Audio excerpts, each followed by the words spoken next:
चलिए सबको good evening जितने भी जुड़े ऑनलाइन में है ना। और आज का क्लास प्रारंभ करते हैं। कल देखे थे किसके बारे में, तो कल चर्चा किए थे आपका वाकाटक वंश के बारे में। ठीक है, उनसे शासक हुए और प्रमुख कार्य क्या हुआ उसके काल में। अगर इस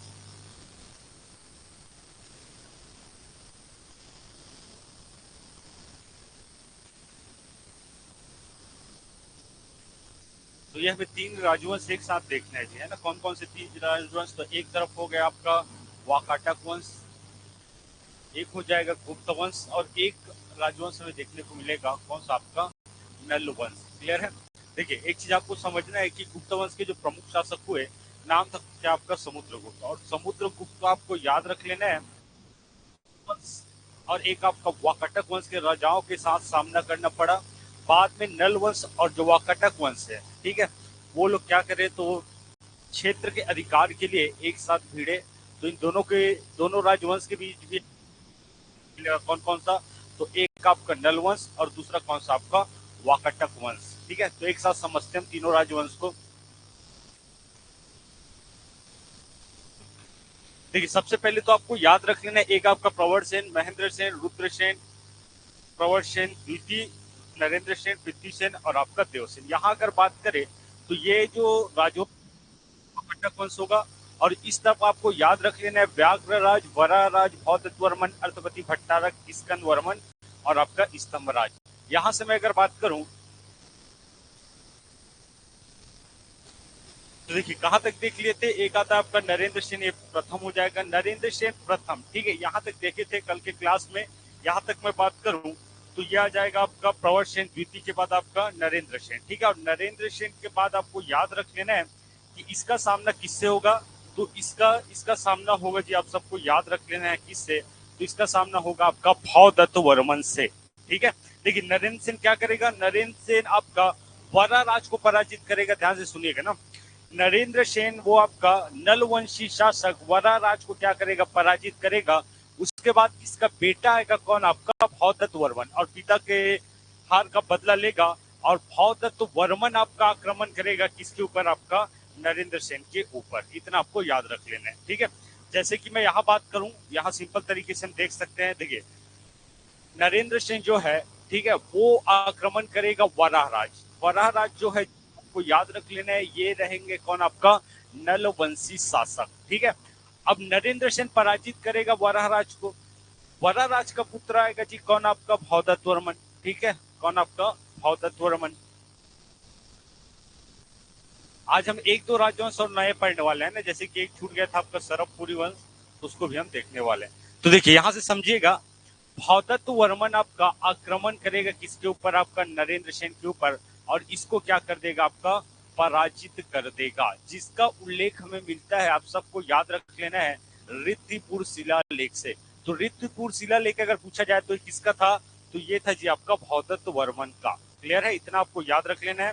इसके बाद आएगा जी आपका पृथ्वी सेन। ठीक है, पृथ्वी सेन आपको याद रख लेना है।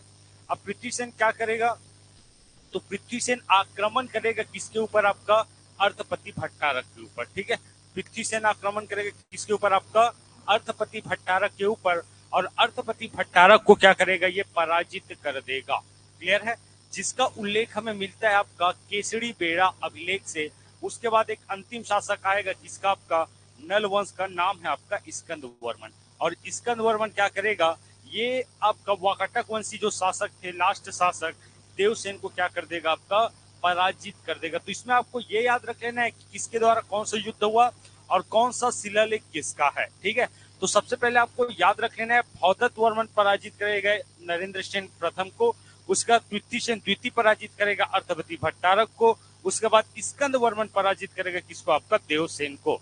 ठीक है, और ये हमें याद होता है किससे, आपका तो पोड़ागढ़ शिलालेख से। ये जो तीन आप शिलालेख देख रहे हो, ये बहुत ही महत्वपूर्ण है एग्जाम के दृष्टिकोण से, तो इसको एक बार आपको देखते चलना है।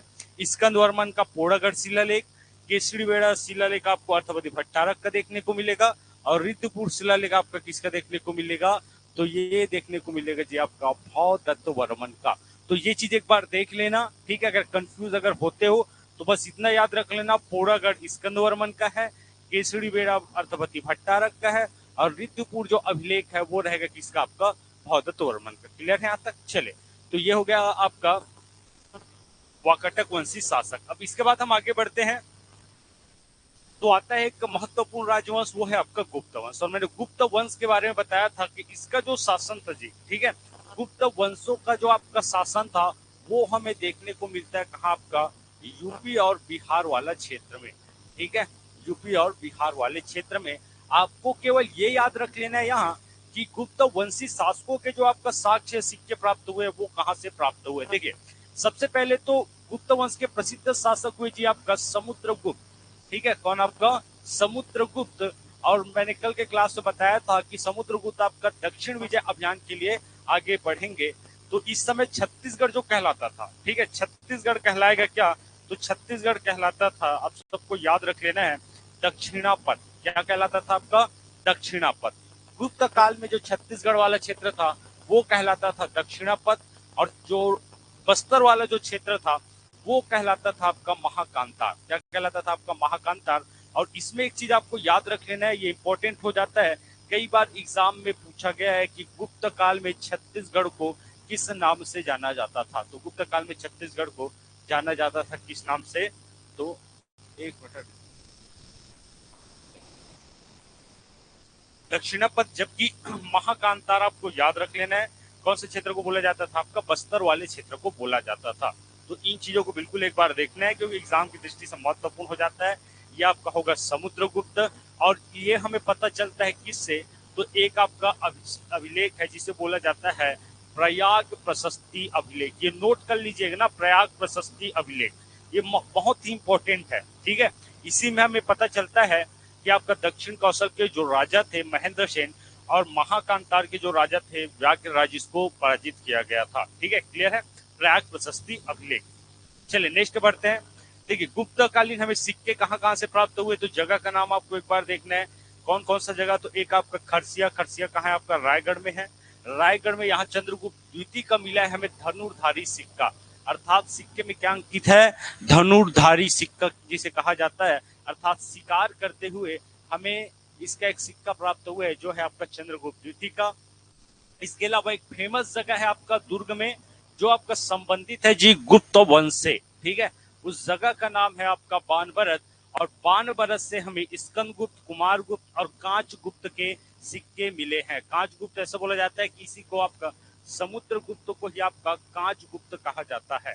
क्लियर है, ये एग्जाम में, व्यापम के एग्जाम में पूछा गया क्या है आपका क्वेश्चन है। ठीक है, तो एक बार इन सबको देखना, सब एग्जाम के दृष्टिकोण से महत्वपूर्ण है। हमें बस ये नहीं पता रहता कि जो एग्जाम लेने वाला है वो क्वेश्चन कहाँ से पूछेगा। क्लियर है, तो हर एक क्वेश्चन हमारे लिए क्या हो जाता है, इंपॉर्टेंट हो जाता है। उसके बाद आते हैं रायपुर। रायपुर के पिटाईवल में 40 सिक्के मिले हैं। आरंग, ये भी एग्जाम में पूछा जा चुका है, आरंग में रत्न जड़ित मयूर सिक्का जो है आपका किसका, तो जो आपको याद रख लेना है स्कंदगुप्त का है। ठीक है, स्कंदगुप्त का रत्न जड़ित मयूर सिक्का हमें प्राप्त हुआ है। जबकि पीतेबंद गांव में आपका 39 सिक्के गुप्त कालीन हमें देखने को मिलते हैं।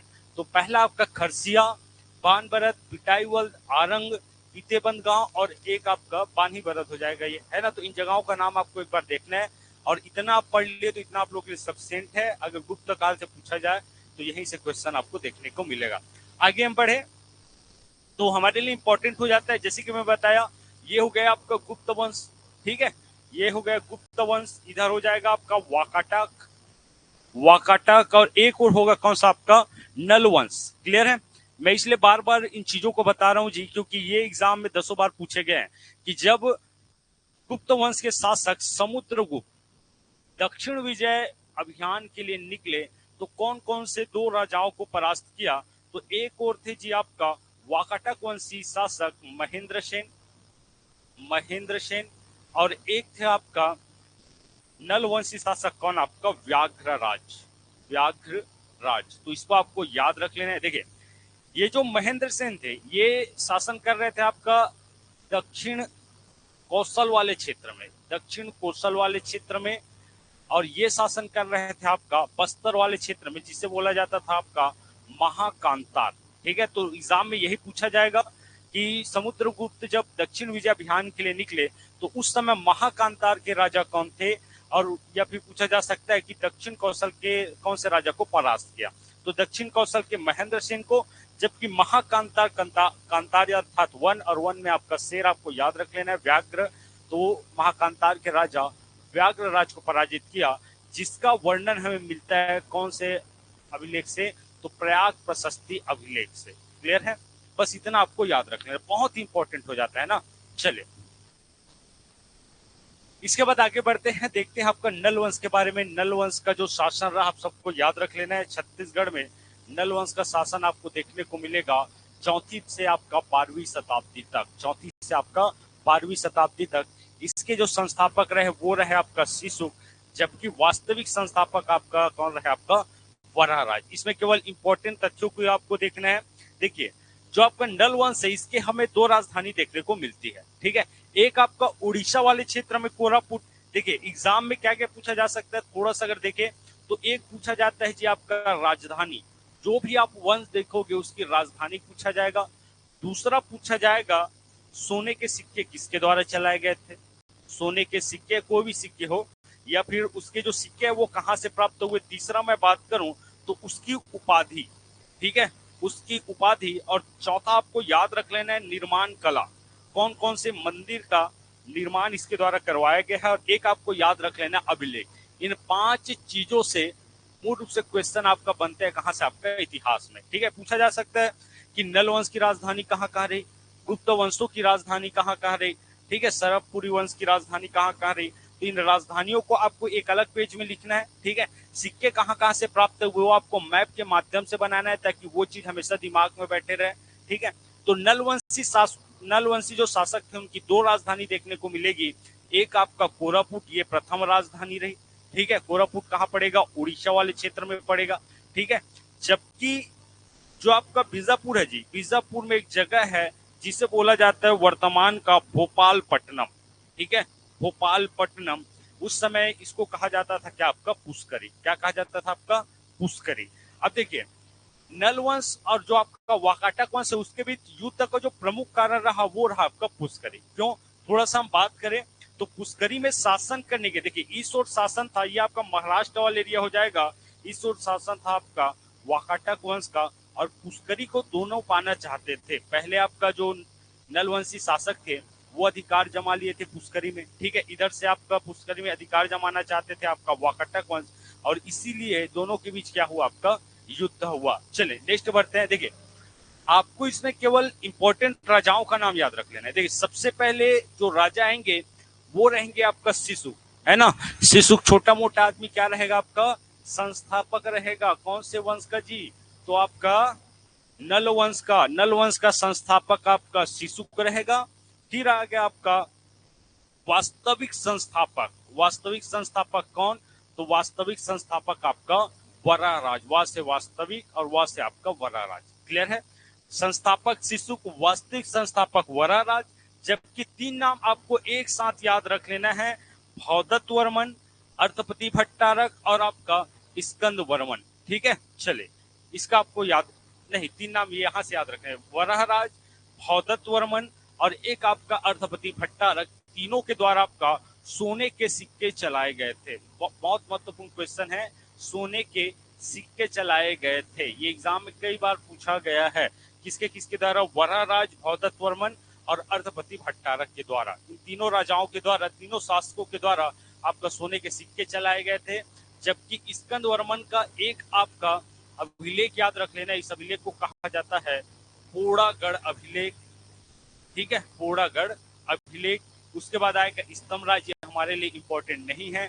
नरेंद्र थवल ये अंतिम शासक रहेगा।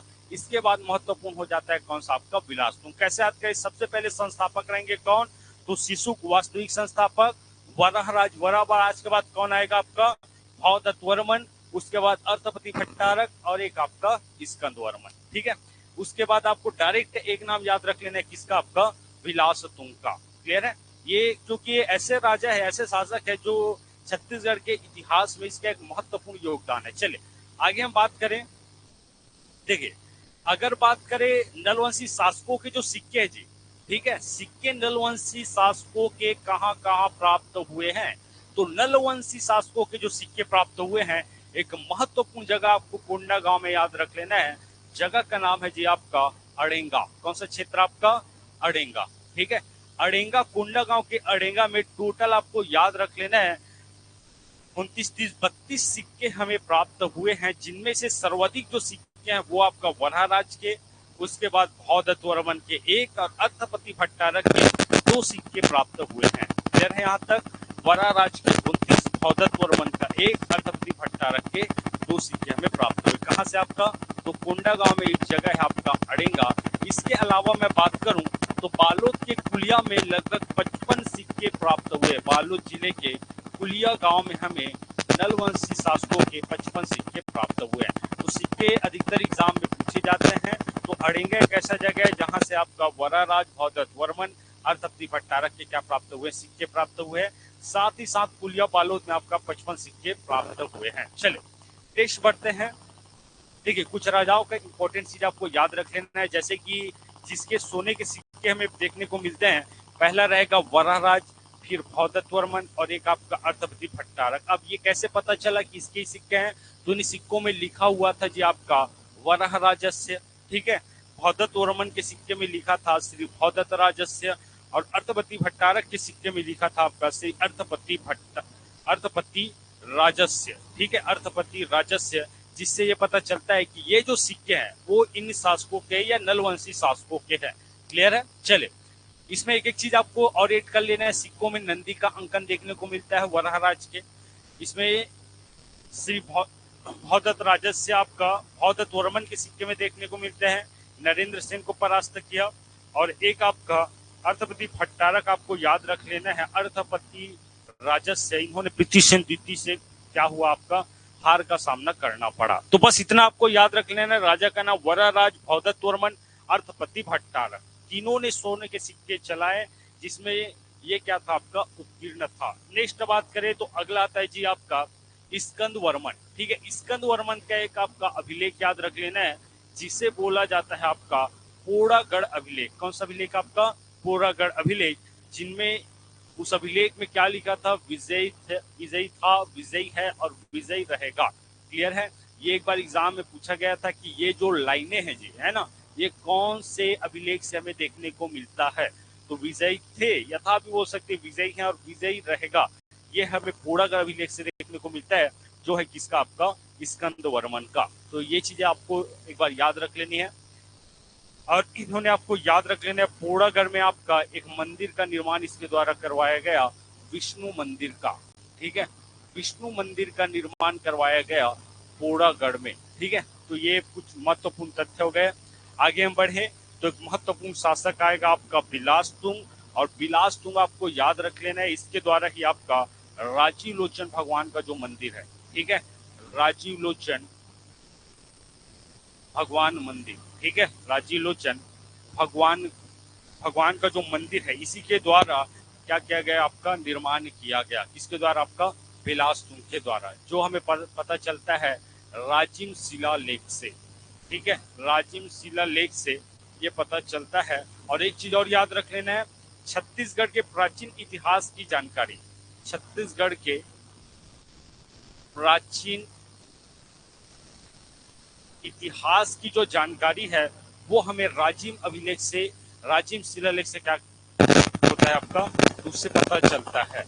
बस इसके बारे में ये याद रख लेना है, जो आपका बिलासतुंग था लगभग 7वीं 8वीं शताब्दी के आसपास इसका शासन था, और इसके द्वारा ही राजीव लोचन भगवान मंदिर का आपका निर्माण करवाया गया था। क्लियर है? उस समय जो आपका राजिम था वो कहलाता था आपका कमल क्षेत्र, या फिर इसे बोला जाता था आपका पदम क्षेत्र, पदम क्षेत्र। बस इतना आपको याद रख लेना है। ठीक है, चले नेक्स्ट बढ़ जाते हैं। अगला का सबसे महत्वपूर्ण वंश है ना, वो है आपका राजर्षि तुल्य वंश। यहाँ से एक क्वेश्चन ये देखने को मिलता है कि छत्तीसगढ़ में शासन करने वाला प्रथम जो स्थानीय राजवंश, स्थानीय कहने का तात्पर्य यह है जी कि ऐसा कौन सा राजवंश है जो पूर्णतः पूर्ण रूप से आपका छत्तीसगढ़ में इसका शासन रहा। बाकी जो वाकाटक देखे थे, नल वंश देखे थे, गुप्त वंश देखे थे, वो ऐसे वंश थे जो आपका राष्ट्रीय राजवंश था, है ना। राष्ट्रीय अर्थात कहने का तात्पर्य ये है कि जो स्थानीय राजवंश है वो केवल छत्तीसगढ़ में ही क्या करेगा, छत्तीसगढ़ में ही आपका शासन करेगा। क्लियर है। बाकी गुप्त देखिए तो गुप्त का शासन आपका यूपी में था। ठीक है। वाकाटक का शासन कहाँ था, तो वाकाटक का आपका महाराष्ट्र में था। और इधर बात किया जाए तो ईश और नल वंश का शासन था आपका कोरापुट उड़ीसा में।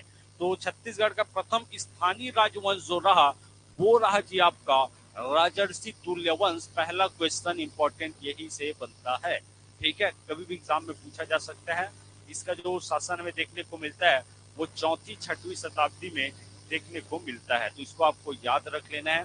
संस्थापक आपको राजर्षि तुल्य वंश का सूर्य याद रख लेना है। उपाधि यहाँ के जितने भी शासक हुए उपाधि धारण किए कौन सा, आपका राजयोगी का। देखिए यहाँ से 2 क्वेश्चन एकदम महत्वपूर्ण, 3 क्वेश्चन आपका महत्वपूर्ण हो जाता है। एक तो राजधानी पूछा जाएगा। राजधानी के बाद मैं अगर बात करूं तो एक आपका आरंग ताम्रपत्र कौन से राजवंश से संबंधित है ये पूछा जाएगा। और एक नीचे आपको याद रख लेना है छत्तीसगढ़ में शासन करने वाला प्रथम स्थानीय राजवंश रहा कौन सा, आपका राजर्षि तुल्य वंश। तो 3 चीजें यहां से आपको याद रख लेना है। देखिए राजधानी की मैं बात करूं तो राजधानी आप सबको देखने को मिलेगी आरंग।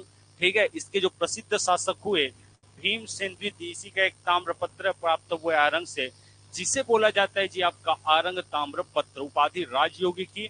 जबकि छत्तीसगढ़ में शासन करने वाले प्रथम क्या हुआ, आपका स्थानीय राजवंश हुए राजर्षि तुल्य वंश। ठीक है। बाकी इसके अलावा जितने भी राजवंश आएंगे वो सब आपका राष्ट्रीय राजवंश में आएगा। जैसे कि आपका मौर्य, सातवाहन, गुप्त, ये सब राष्ट्रीय राजवंश रहेगा।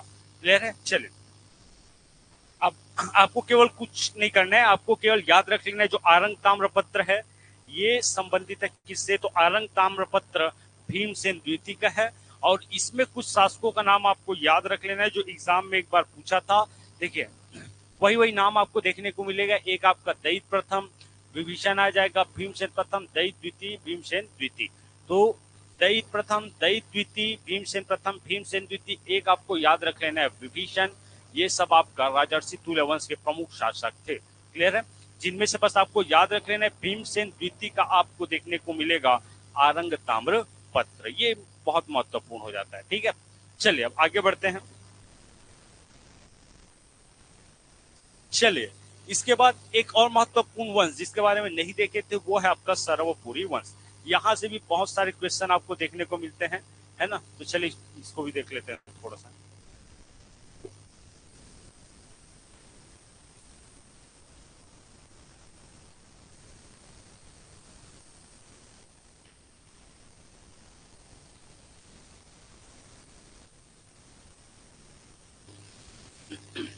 देखिए सरवपुरी वंश की मैं बात करूं तो यहाँ से क्वेश्चन क्या क्या पूछा जाता है। सबसे पहले ये छत्तीसगढ़ के राजवंशों में एक महत्वपूर्ण राजवंश हो जाता है सर्वपुरी राजवंश।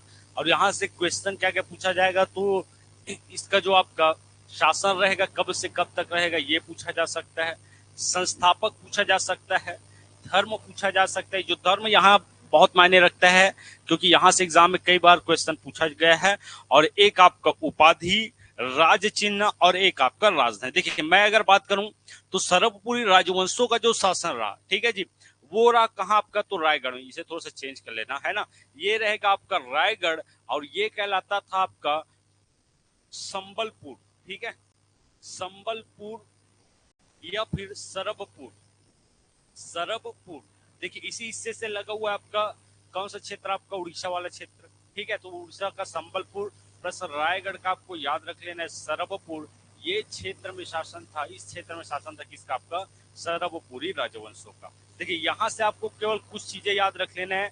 संस्थापक थे सरबपुरी वंश, तो संस्थापक हो जाएंगे जी आपका सरबराज। ठीक है। संस्थापक कौन हो जाएगा, संस्थापक हो जाएगा आपका सरबराज। जबकि जो सरबपुरी वंश थे, ठीक है, ये मानते थे आपका वैष्णव धर्म को। कौन से धर्म, आपका वैष्णव धर्म को। ठीक है।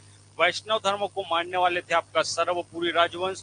उपाधि, ठीक है, परम भागवत। ठीक है। परम भागवत अर्थात तात्पर्य यही है कि भागवत अर्थात भगवान विष्णु से संबंधित है। तो उपाधि धारण की परम भागवत की। जबकि इसका राज चिन्ह था अर्थात सिक्कों में जिस जिस चीज का प्रयोग किया जाता था वो था आपका गज लक्ष्मी या फिर राज चिन्ह कहा जा सकता है। या सिक्कों में मूल रूप से आपको देखने को मिलेगा गज लक्ष्मी का अंकन होना। क्लियर है यहाँ तक। चलिए ओके। तो राजधानी आपका सर्वपुर, रायगढ़ वाला क्षेत्र। इसका शासनकाल 5वीं से 6वीं शताब्दी। संस्थापक थे सरबराज। धर्म था आपका वैष्णव धर्म, उपाधि धारण किया कौन सा आपका परम भागवत की, जबकि इसका जो राज्य चिन्ह रहा वो कौन सा रहा आपका, तो गजलक्ष्मी। अब क्या क्या प्रमुख बात और कौन कौन कहाँ से एग्जाम में क्वेश्चन पूछे जाते हैं, जैसे कि अन्य जो जितने भी आपका राजवंश हुए वो महत्वपूर्ण हो जाता है, वैसे ही आपका जो सर्वपुरी राजवंश है वो एग्जाम की दृष्टि से आपका महत्वपूर्ण हो जाता है। देखिए सबसे पहले अगर बात किया जाए, दो चार शासकों का नाम आपको याद रख लेना है। देखिए सबसे पहले शासक आएगा जी आपका सर्वराज, कौन आपका सर्वराज, और इसके द्वारा आपको याद रख लेना है, इसको बोला जाता है आपका संस्थापक, ठीक है। सर्वपुरी वंश का संस्थापक आपका सर्वराज। क्षेत्र कौन सा रहेगा, तो रायगढ़ वाला क्षेत्र, रायगढ़ का आपका सर्वपुर, सरवपुर या फिर संबलपुर भी इसे बोला जाता था, ठीक है। अब इसमें एक चीज जो एग्जाम में पूछा जाता है, सबसे पहले संस्थापक थे और इन्होंने राजधानी बनाई आपका सर्वपुर को, दूसरी बात। तीसरी बात आपको याद रख लेना है, इसका जो वर्णन है ये बहुत इंपॉर्टेंट है ना, थोड़ा सा ध्यान से सुनिएगा। देखिए सर्वराज का जो वर्णन है वो हमें गुप्त वंश का एक अभिलेख है। कौन सा वंश आपका, गुप्त वंश का एक शासक हुआ, शासक का नाम था जी आपका भानुगुप्त, ठीक है। भानुगुप्त का एक अभिलेख है, अभिलेख का नाम है आपका एरन अभिलेख। कौन सा अभिलेख आपका, एरन अभिलेख, एक बार सुनिएगा बिल्कुल, ठीक है। भानुगुप्त जो कि गुप्त वंश के शासक थे, इसका जो अभिलेख है वो है आपका एरन अभिलेख, और इसे एरन अभिलेख में जी वर्णन मिलता है किसका, आपका सर्वराज का। क्लियर है, किसका आपका सर्वराज का। तो ये बहुत इंपॉर्टेंट हो जाता है कि एरन अभिलेख में कौन से राजा का वर्णन है, ठीक है। तो एरन अभिलेख में आपका सर्वपुरी वंश के शासक सर्वराज का वर्णन हमें मिलता है। देखिए ये जो अभिलेख है ये भानुगुप्त का है, और ये ऐसा अभिलेख है एरन अभिलेख जिसमें प्रथम बार सती होना बताया गया। अपने अपने पति के मृत्यु के बाद प्रथम बार सती होने का जो उल्लेख है वो हमें देखने को मिलता है कौन सा अभिलेख में, आपका एरन अभिलेख में। तो ये भी बहुत इंपॉर्टेंट हो जाता है आपका एरन अभिलेख। क्लियर है, तो इसको एक बार बिल्कुल देखते चलना है सबको।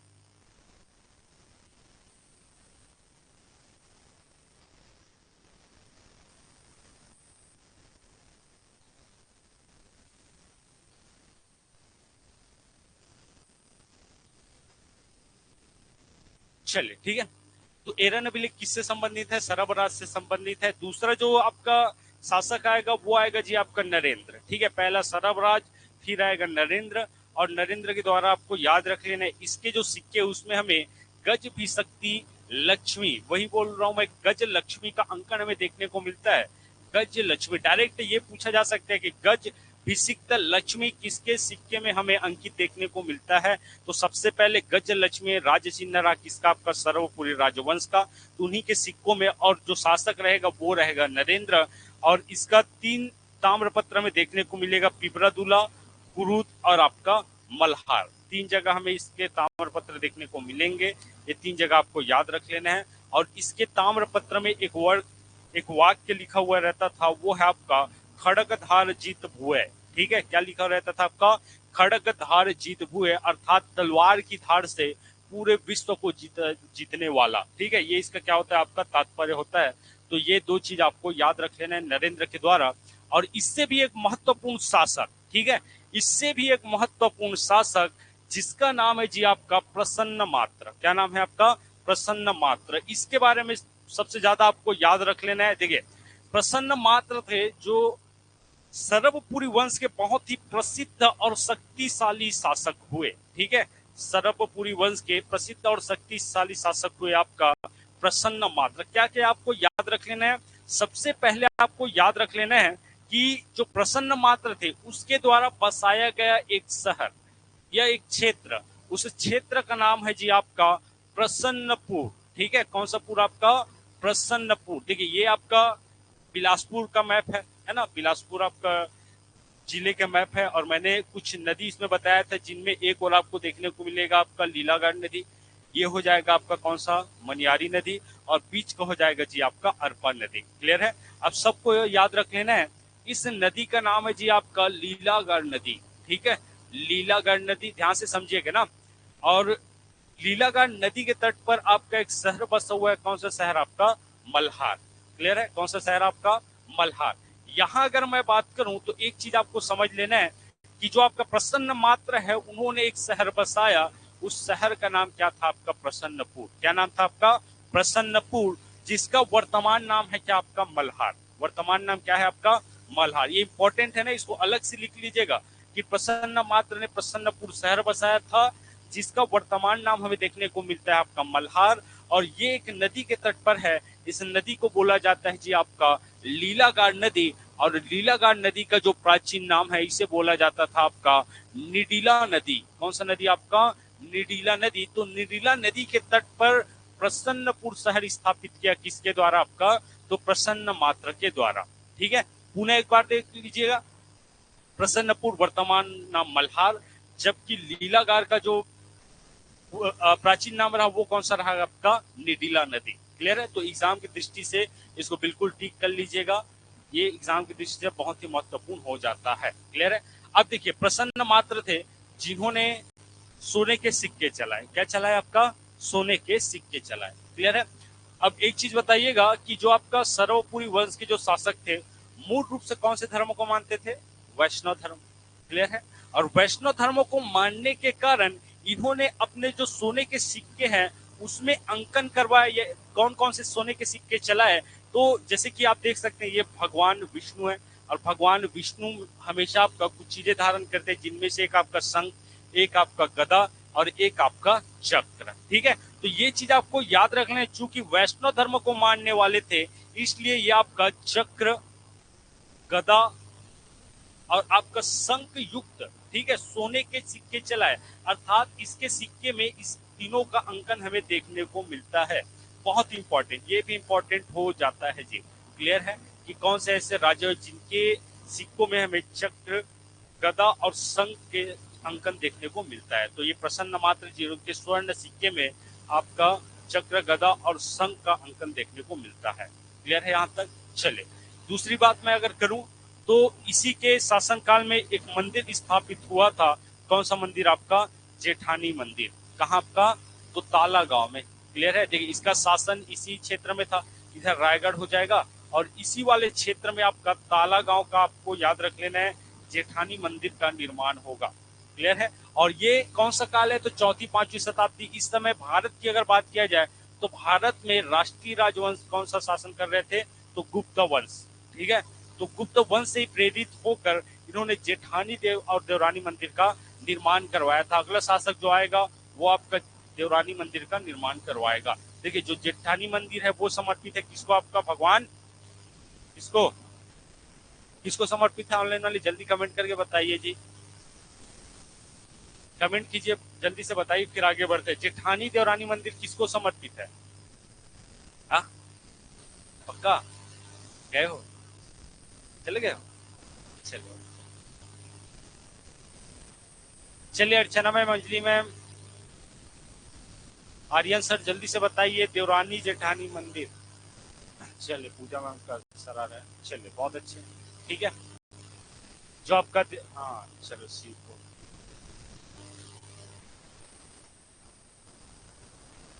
ओके, चलिए, तो जो आपका देवरानी और जेठानी मंदिर है वो समर्पित है भगवान शिव को। ठीक है, भगवान शिव को समर्पित मंदिर। तो ये बहुत ही इंपॉर्टेंट आपका राजवंश हो जाता है ना, राजवंश हो जाता है, जिनमें से प्रसिद्ध जो आपका शासक हुए वो रहे आपका प्रसन्न मात्र। और इसके द्वारा आपको ये दो तीन चीजें आपको याद रखनी है, प्रसन्नपुर, मल्हार, लीलागार, निडिला। ठीक है, और एक आपका जेठानी मंदिर का जो निर्माण है इसी के शासन काल में हुआ। साथ ही साथ चक्र, गदा और शंख युक्त सोने के सिक्के इसके द्वारा चलाए गए। नेक्स्ट, अगला मैं बात करूं, अगला रहेगा आपका जयराज।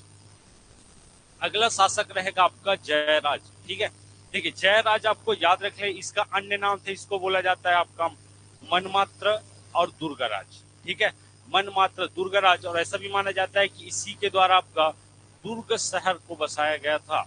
ठीक है, दुर्ग शहर को बसाया गया था, लेकिन एकदम कंफर्म नहीं है। ठीक है, अगर आ गया एग्जाम में तो मारना है। ठीक है, चलिए, इसमें आपको याद रख लेना है, इसका दो ताम्रपत्र, एक आरंग से प्राप्त हुआ, एक आपका मल्हार से प्राप्त होगा।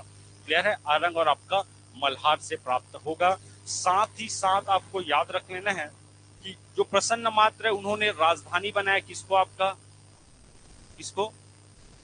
तो मल्हार को, है ना। मल्हार बसाया, फिर राजधानी बनाया अर्थात प्रसन्नपुर को। इसके बाद आएगा आपका जयराज, बस इसका 2 ताम्रपत्र याद रख लेना है। अगला शासक आएगा महत्वपूर्ण शासक सुदेवराज या महासुदेवराज भी इसको बोला जाता है, और इन्होंने राजधानी बनाया किसको? आपका मल्हार को। अब यहाँ से ध्यान से समझेगा, यहाँ ये चीज हमारे लिए इंपॉर्टेंट है। इंपॉर्टेंट ये जो 2 राजा है ना, एक आपका प्रसन्न मात्र, पीछे चले तो एक आपका नरेंद्र और एक आपका सरबराज, ये तीनों हमारे लिए बहुत ही इंपॉर्टेंट हो जाता है। देखिए यहां से मैं बात करूं, इसके बाद आपको स्टोरी समझना है, ठीक है। देखिए सुदेवराज, इसके भाई हुए एक आपका प्रवर राज प्रथम, बस स्टोरी सुनना है। एक भाई हुआ जी आपका प्रवर राज प्रथम, और एक हुआ आपका व्याघ्र राज, ठीक है, व्याघ्र राज।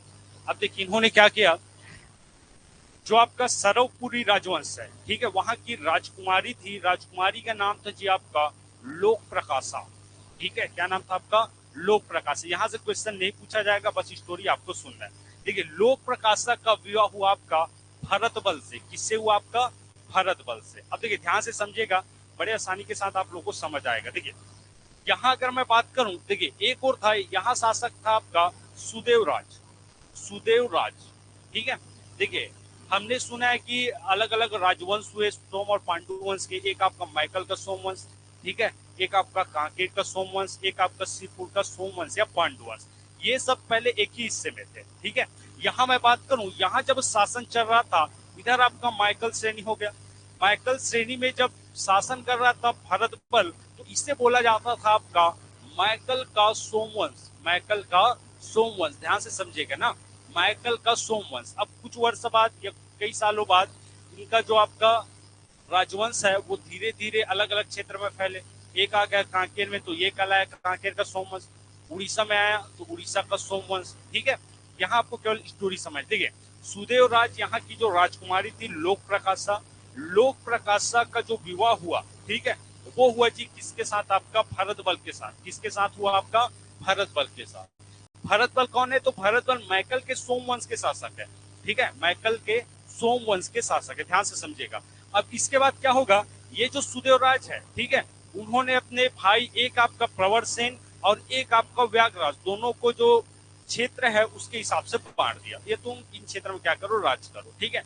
तो जो प्रवर सेन है उसको आपका महानदी, जैसे कि महानदी इस ओर से ऐसे बह रही है, तो उसका ये वाला क्षेत्र और कुछ ये वाला क्षेत्र एक आपका प्रवर सेन को दिया, और ऊपर वाला जो क्षेत्र है वो दे दिया आपका व्याघ्रराज को, ठीक है। अब देखिए चूंकि लोक प्रकाशा का विवाह भरत बल के साथ हुआ था, तो इसको भी कौन सा क्षेत्र दे दिया? तो इसको दे दिया जी आपका सिरपुर वाला क्षेत्र। कौन सा क्षेत्र? आपका सिरपुर वाला क्षेत्र। और एक आपका इधर का सर्वपुर वाला क्षेत्र किसको दिया? आपका भरत बल को। इस समय भरत बल जो है वो आपका माइकल के सोमवंश के प्रमुख शासक है। अब ये आ गए कहा? आपका सिरपुर। कहा गया? आपका सिरपुर। तो इसका जो आपका वंश है वो चेंज हो जाएगा। अब ये कहलाने लगेगा क्या? आपका सिरपुर का सोमवंश या फिर पांडु वंश। क्लियर हुआ सबको? चले, तो ये भरत बल को सुदेवराज जो है वो क्षेत्र दे देगा सिरपुर और सरबपुर वाला, और चूंकि यहाँ आके शासन करने लगेगा इसलिए ये वाला क्षेत्र आपको देखने को मिलेगा सिरपुर का सोमवंश, सिरपुर का सोमवंश या फिर पांडु वंश। बस इतना आपको समझना है। क्लियर है? ऑनलाइन वाले समझ आए जी? डाउट तो नहीं हुआ? चले, अब देखिए इसके बाद भरत बल आएगा। भरत बल के बाद अगला इसका बेटा आएगा उदयन, और उदयन के बाद आएगा आपका इंद्रबल। कौन आएगा? आपका इंद्रबल। क्लियर है? ये हम पांडुओं से पढ़े थे पिछले बार, है ना। तो भरत बल, उदयन और आपका इंद्रबल।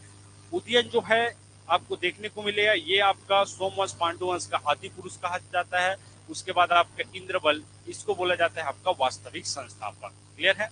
अब चूंकि इसके बाद सिरपुर वाले क्षेत्र में धीरे धीरे यहाँ शासन करेगा, और ये कहलाएगा सिरपुर का सोमवंश या फिर पांडुवंश, जिसमें आपको याद रख लेना प्रसिद्ध शासक इंद्रबल का नाम, जिसका उल्लेख हमें मिलता है कावाताल अभिलेख में। कावाताल अभिलेख में जिसे इसको संबोधित किया गया है सर्वाधिकारी, सर्वाधिकाराधिकर्ता। ठीक है, सर्वाधिकारी कर्ता, ये आपको याद रख लेना है। ठीक है, इसको एग्जाम में पूछा गया था।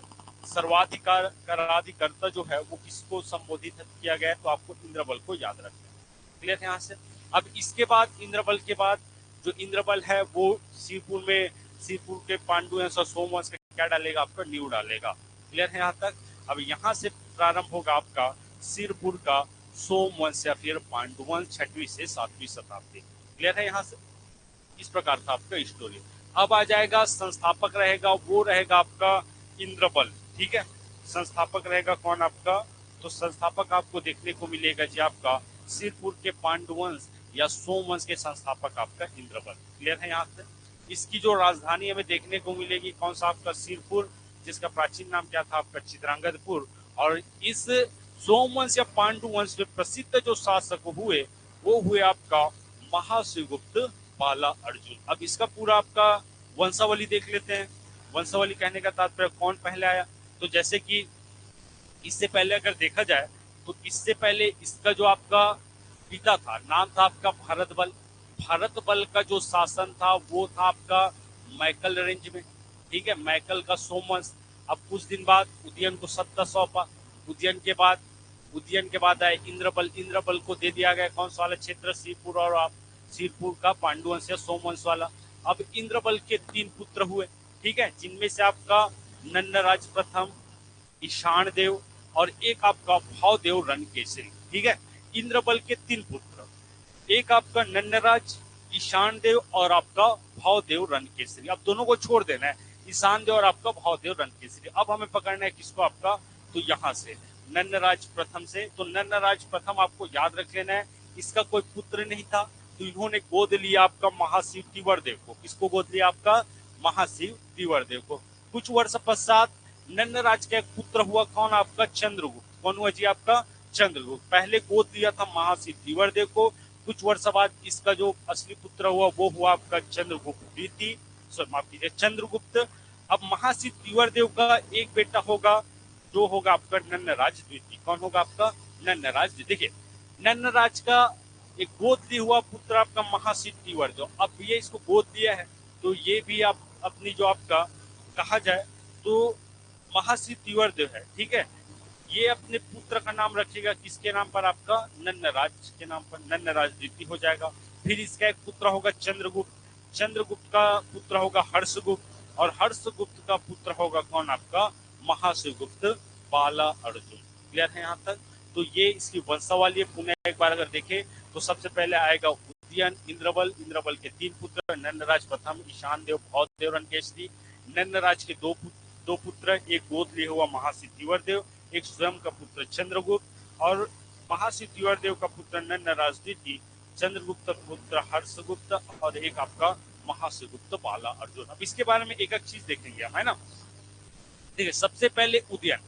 ठीक है, उदयन जो है वो आपका सिरपुर के पांडुवंश या सोमवंश का आदि पुरुष कहा जाता है। क्या कहा जाता है, आपका आदि पुरुष। ठीक है, मतलब कहने का तात्पर्य इन्होंने ही आपका मूल रूप से आगे बढ़ाया किसको, आपका सिरपुर के सोमवंश या फिर पांडुवंश को।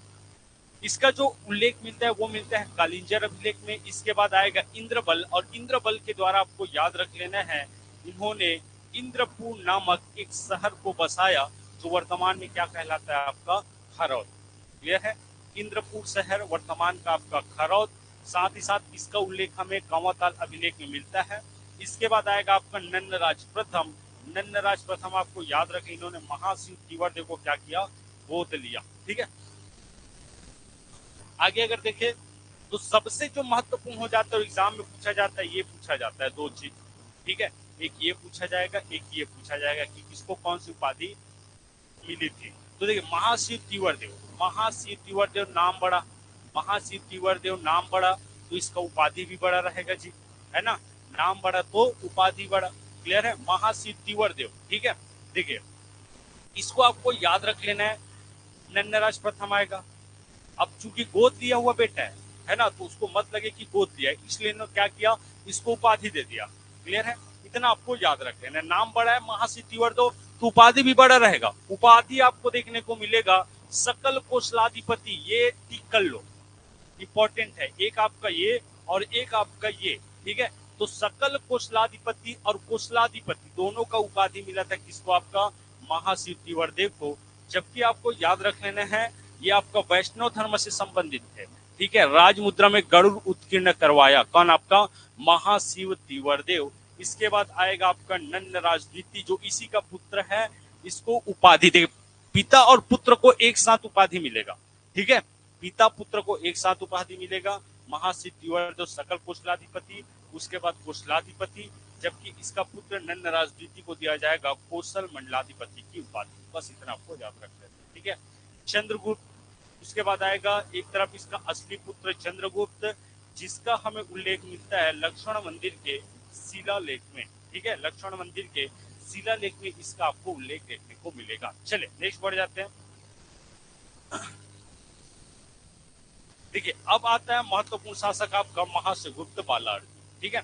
इसका जो शासनकाल रहा जी, इसका शासनकाल आप सबको याद रख लेना है 595 से आपका 655, क्योंकि इसका डेट बहुत इंपॉर्टेंट हो जाता है। बहुत सारे कार्य हुए थे और एक आपके चीनी यात्री भी इसी के शासनकाल में आया था। देखिए बाकी इससे पहले जितने भी शासक हुए मूल रूप से आपका वैष्णव धर्म को मानने वाला था, क्लियर है। लेकिन जो आपका महासुगुप्त बालार्जुन है वो शैव धर्म को मानने वाला था। उपाधि आपका परम महेश्वर, महेश्वर का तात्पर्य भगवान शिव से है, तो शैव धर्म को मानने वाला आपका महासुगुप्त बालार्जुन, और उन्होंने उपाधि धारण की आपका परम महेश्वर की, और इसका आपको देखने को मिलेगा लक्ष्मण मंदिर शिलालेख और एक आपका सेनक पाठ अभिलेख। तो आपको शिलालेख अभिलेख याद रख लेना है, ठीक है। और एक आपको देखने को मिलेगा सिरपुर ताम्रपत्र, 27 ताम्रपत्र, ठीक है, 27 ताम्रपत्र हमें मिले हैं किसके, आपका महासुगुप्त बालार्जुन से, जो प्राप्त हुए कहां से, आपका सिरपुर से, क्लियर है। और छत्तीसगढ़ के इतिहास का आपका स्वर्ण काल कहा जाता है, ठीक है। छत्तीसगढ़ के इतिहास का स्वर्ण काल किसके शासन काल को कहा जाता है, तो महासुगुप्त बाला अर्जुन के शासन काल को कहा जाता है जी, ठीक है। चलो एक चीज आपको और याद रख लेना, देखिए इसका जो शासनकाल था अगर बात किया जाए तो ये वाला छत्तीसगढ़ वाले क्षेत्र में था। इसके जो समकालीन शासक थे भारत में, ठीक है, भारत में समकालीन शासक आपको याद रखने हैं क्योंकि एग्जाम में ये पूछा गया है, ठीक है। देखिए ऊपर उत्तरी क्षेत्र में बात किया जाए तो कन्नौज, ठीक है, यूपी वाले क्षेत्र में आपका वर्धन वंश अर्थात हर्षवर्धन, ठीक है, शासक रहेगा जी आपका हर्षवर्धन, क्लियर है, हर्षवर्धन आपका यूपी में। जबकि साउथ की बात करें तो एक आपका चालुक्य वंश जिसके जो आपका शासक थे पुलकेशिन द्वितीय, और एक आपका पल्लव वंश जिसके शासक थे आपका नरसिंह वर्मन। तो एक आपका पल्लव वंश, चालुक्य वंश, वर्धन वंश, ये तीनों समकालीन थे आपका किसके, आपका तो महासुगुप्त बाला अर्जुन के, क्लियर है। अर्थात नरसिंह वर्मन कह सकते हैं, पुलकेशिन द्वितीय कह सकते हैं, और एक आपका हर्षवर्धन, ये तीनों शासक समकालीन थे आपका महासुगुप्त बाला अर्जुन के, क्लियर है यहाँ तक। चलिए आगे एक चीज आपको और याद रख लें, जैसे कि आपका इस समय जो चीनी यात्री थे, ठीक है, इन्होंने बुद्ध की विभिन्न स्थानों के खोज के लिए निकला, जिनमें से आपको देखने को मिलेगा नालंदा तक, तक्षशिला से नालंदा आया, नालंदा से उसको पता चला भैया कि छत्तीसगढ़ में भी आपका बौद्ध धर्म के साक्ष्य देखने को मिले हैं। तो वो आ जाएगा दो जगह, एक आपका मल्हार और दूसरा कौन सा आपका सिरपुर। तो जो आपका बौद्ध भिक्षु थे या फिर चीनी यात्री थे, नाम था जी आपका फ्रेंसोंग, इसके द्वारा मल्हार और सिरपुर का यात्रा किया गया था, और इन्होंने अपनी रचना नाम था आपका सीयूकी में इन्होंने छत्तीसगढ़ को कियासलो नाम से वर्णित किया, कियासलो नाम से क्या किया गया, आपका वर्णित किया गया। बस इतना आपको याद रखना है। अब एक चीज आपको और याद रख लेना है, देखिए सिरपुर का लक्ष्मण मंदिर मैंने मैपिंग में भी बताया था, कब हुआ था, कैसे हुआ था, ये आपको देख लेना है। लगभग ये वेंसांग 639 ईस्वी में सिरपुर और मल्हार दोनों का यात्रा किया गया इसके द्वारा, ठीक है। सिरपुर का लक्ष्मण मंदिर मूल रूप से आपका 7वीं शताब्दी कौन से भगवान को समर्पित है, बताइए, भगवान विष्णु, विष्णु को समर्पित है ना, विष्णु को समर्पित है, लेकिन उसके पीछे कहानी है तो उसको एक बार आप देख लेना।